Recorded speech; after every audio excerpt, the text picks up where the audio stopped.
Yet you continue to trash her. Okay, I'm done with this. No. Sorry, no. Sorry. Do you know what? That's pathetic. You can trash me, maybe not mine. No. See you later. Later, he resigned from the show and has struggled for relevance since. Absolutely diabolical behaviour. Number 15, Liam Neeson. This interview had social media bursting at the seams with comments for and against the Irish actor. While promoting one of his movies, Neeson opened up in an interview about the time one of his close friends was sexually assaulted by a black man. To get rid of this, and I'm not racist.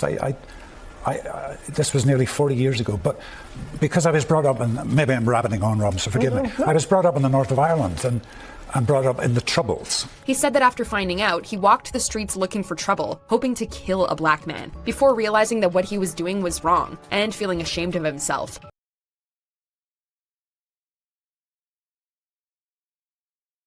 Album. Don't go into this expecting any album. And last night he actually hit fans on Twitter asking, what genre is this considered? I feel like he's in a genre of his own. But anyway, Wayno, I know you also really love this album, so. Yes, I do. I really love this album. And I listened to this album a lot of times over this weekend.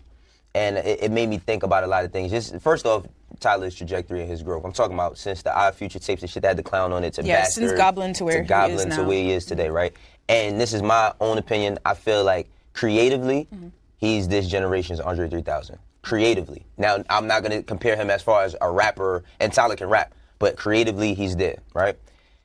As we're ending with, this is the end of this decade, right? It's the end of this decade. I think that he closes out this decade with one of the best albums of this decade. Wow. I do. I believe that. I think that this album is very, very fucking good.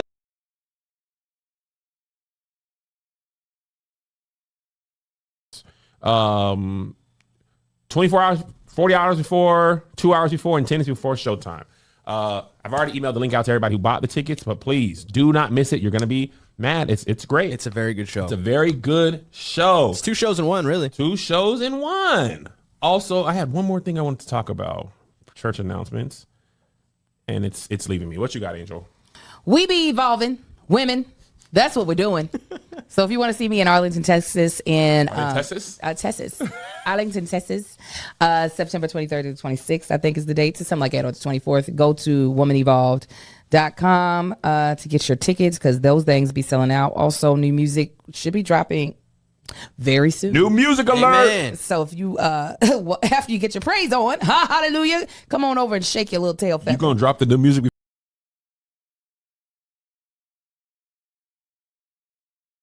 Regardless of whichever version of events you believe. RFK saying, I can't trust you. Her saying, well, if you can't trust me, you can fire me. Or RFK saying, can I trust you? And then the person saying no. Regardless of whichever version of events sounds more realistic to you, Kennedy did end up firing her a couple of days later, claiming that it was because she admitted to being untrustworthy, while she says it was because she wouldn't rubber stamp his panel's decisions before knowing what those decisions even were or even seeing evidence. I could have kept the office, the title, but I would have lost the one thing that cannot be replaced.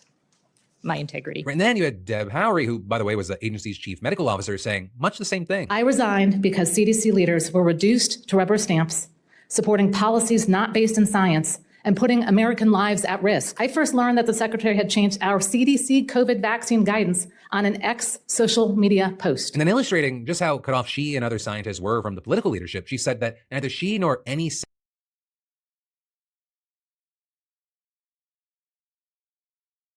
what world I was being brought into. The world within these walls was inconceivable. A horror house of sexual abuse and international sex trafficking. I was abused by people that I can't even mention here. There's a lot of scars hidden behind those walls.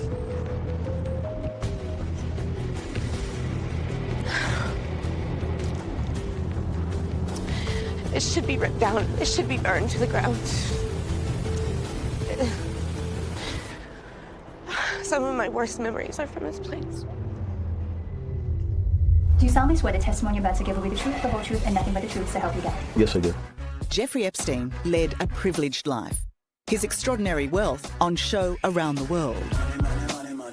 He had his own fleet of planes, a private island, ranches.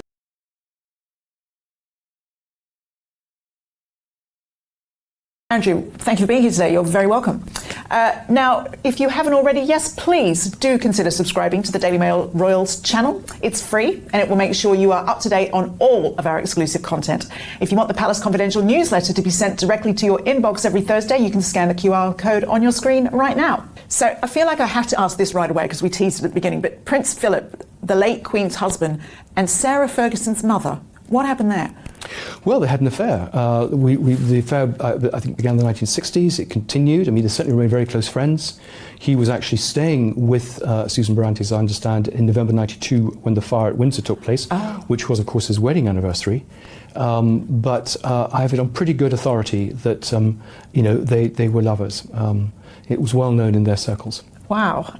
Well, I'm sure a lot of people have very distinct opinions.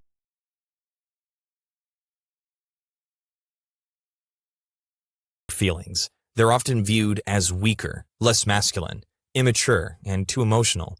When women open up about their feelings, they're often viewed as more empowered, more feminine, more mature, and more in touch with their emotions. When men fail, they're often viewed as pathetic and not working hard enough. When women fail, they're often viewed as hard workers staying strong in an unfair world. When men make more money than women, there's controversy about the wage gap. When women make more money than men, those men are viewed as inadequate and lacking ambition. In my experience, many women say they want to see a man being open and emotional, but what they really want is some kind of Hollywood masculine version instead of the honest kind that might involve some ugly tears and cross-gender empathy. Also, if a woman uses it against you even a little bit in the future, they shouldn't be surprised that you'll never really open up to them.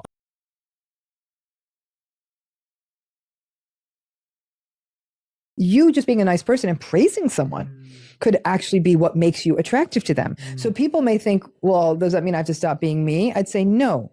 They may be attracted to you and you may be compelled for a minute. But the key is then to know how to get off the carousel before it starts going too fast. Good answer. Good answer. I'm like, it makes a lot of sense. And again, it's not you. It's not you. It comes back to that, which I like. Walk me through the consistent, you talk about narcissism being consistent. Walk me through the consistent pattern of a narcissistic relationship so that anyone who's listening can, because I think, like you're saying, a lot of us sometimes feel